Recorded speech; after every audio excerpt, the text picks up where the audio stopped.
নমস্কাৰ বন্ধু-বান্ধৱীসকল, স্বাগতম জনাইছোঁ আজি অন্য এটা ভিডিঅ'লৈ। আজিৰ বিশেষ টপিকটো হৈছে যে আপোনালোকে কেনেদৰে ই-ডিষ্ট্ৰিক্টত নিজৰ একাউণ্ট ক্ৰিয়েট কৰিব। গতিকে গোটেই ভিডিঅ'টো শেষলৈকে চাই থাকিব। প্ৰচেছটো মই আপোনালোকক ভিডিঅ'টোৰ জৰিয়তে দেখাই দিছোঁ। আৰু যিসকলে নতুনকৈ আহিছে তেওঁলোকে চেনেলটো ছাবস্ক্ৰাইব কৰি ল'ব। পোনপ্ৰথমে আপোনালোকে আপোনালোকৰ মোবাইলৰ যিকোনো এটা ব্ৰাউজাৰ অ'পেন কৰিব আৰু ইয়াতে চাৰ্চ কৰিব ই-ডিষ্ট্ৰিক্ট আছাম। চাৰ্চ কৰাৰ পিছত ইয়াত আপোনালোকে অলপ স্ক্ৰল ডাউন কৰিব আৰু ইয়াতে আপোনালোকে দেখিবলৈ পাইছে ই-ডিষ্ট্ৰিক্ট এমডন। আপোনালোকে ইয়াতে ক্লিক কৰিব। ইয়াতে ক্লিক কৰাৰ লগে লগে আপোনালোকৰ সন্মুখত অন্য এটা পেজ অ'পেন হৈ যাব। ইয়াতে আপোনালোকে দেখিবলৈ পাইছে please create account in state portal for e district citizen registration. আপোনালোকে ইয়াতে ক্লিক কৰিব। ইয়াতে ক্লিক কৰাৰ পিছত আপোনালোকৰ সন্মুখত এনেদৰে এটা পেজ অ'পেন হৈ যাব। ইয়াতে আপোনালোকে একেবাৰে তলত দেখিবলৈ পাইছে ক্ৰিয়েট একাউণ্ট।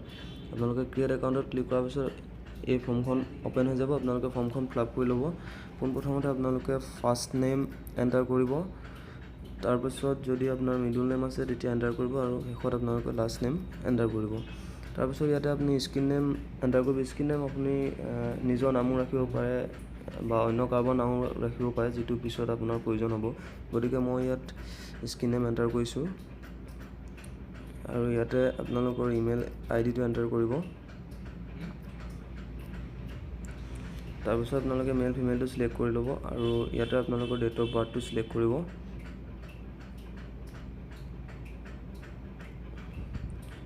আৰু ইয়াত মোবাইল নম্বৰটো এণ্টাৰ কৰিব আৰু ইয়াত কেপচাৰ কোডটো এণ্টাৰ কৰি ছেভত ক্লিক কৰিব লাগিব। মই ইয়াতে ছেভত ক্লিক কৰিছোঁ। ইয়াতে ক্লিক কৰাৰ পিছত দেখিবলৈ পাইছে thank you for creating an account your passport is. ইয়াতে আপোনালোকক পাছপোৰ্টটো দেখাই দিছে আৰু লগতে আপোনাৰ ইমেইলত পাছপোৰ্টটো পঠাই দিয়া হৈছে। ইয়াতে মই মোৰ পাছপোৰ্টটো এণ্টাৰ কৰিছোঁ। ইয়াতে আপোনালোকে পাছপোৰ্টটো এণ্টাৰ কৰিব লাগিব।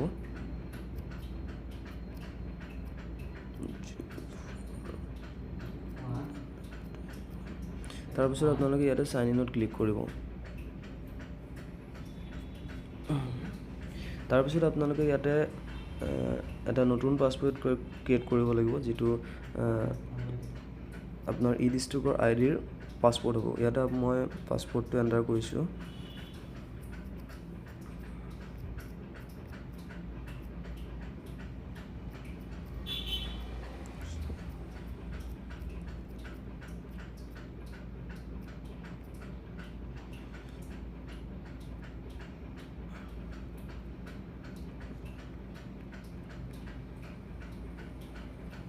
আৰু তাৰপিছত ছেভত ক্লিক কৰিব। ছেভত ক্লিক কৰাৰ পিছত আপোনালোকৰ সন্মুখত এটা চিকিউৰিটি কুৱেশ্যন সুধিব। ইয়াতে আপুনি কুৱেশ্যনটো চিলেক্ট কৰি ল'ব। যে ইয়াতে কুৱেশ্যন আছে what is your father middle name, what is your library card number, what is your first phone number, what is your first teacher name, write my own question.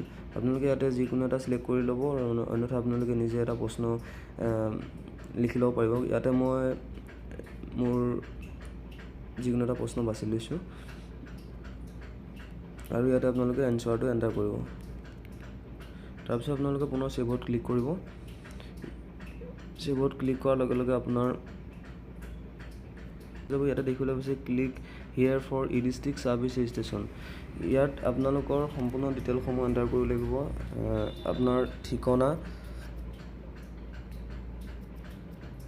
Enter কৰিব, আপোনাৰ ষ্টেটৰ নাম enter কৰিব, আপোনাৰ ডিষ্ট্ৰিক্টটো select কৰি ল'ব। ইয়াতে আপোনাৰ পিনক'ডটো enter কৰিব। ইয়াতে পুনৰ আপোনাৰ আধাৰ কাৰ্ডৰ নম্বৰটো এণ্টাৰ কৰিব লাগিব।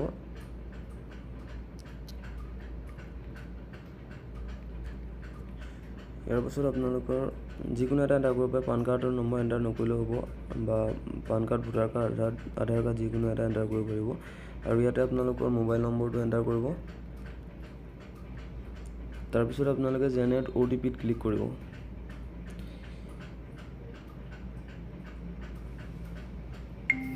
তাৰপিছত আপোনালোকৰ মোবাইললৈ এটা OTP আহিব। ইয়াতে আপুনি OTPটো এণ্টাৰ কৰিব।